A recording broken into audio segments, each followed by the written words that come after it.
All right, let's do this discussion question 4.28. So it says a horse is hitched to a wagon.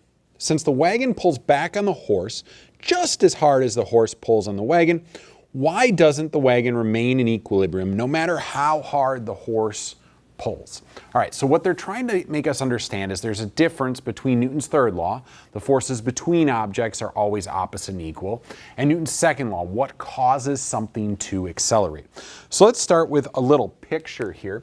So we're going to draw our wagon, then we're going to draw our horse.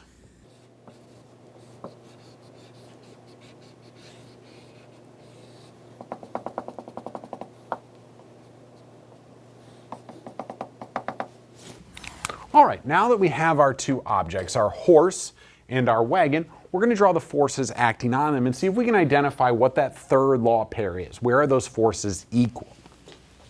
So acting on the wagon, we have gravity, mg.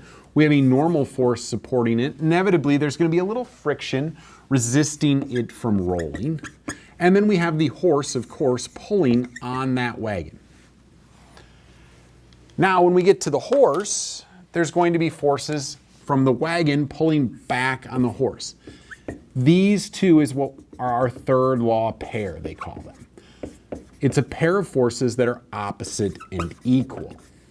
So if the horse pulls on the wagon with 100 newtons, the wagon pulls back on the horse with 100 newtons. The other forces acting on our horse, of course, are gravity, mg, and normal force. Now, right now, I can see there's an imbalance as long as the horse pulls more than friction, but what force is propelling my horse forward? So the horse is pushing on the ground, and then the ground is pushing back on the horse, so there's friction here. And so the idea, in order for a horse to pull a cart, there must be enough friction between the hooves and the ground to overcome the friction of the thing it's pulling. So that's why we put a cart on, say, wheels, or on runners, like in a sleigh, something like that.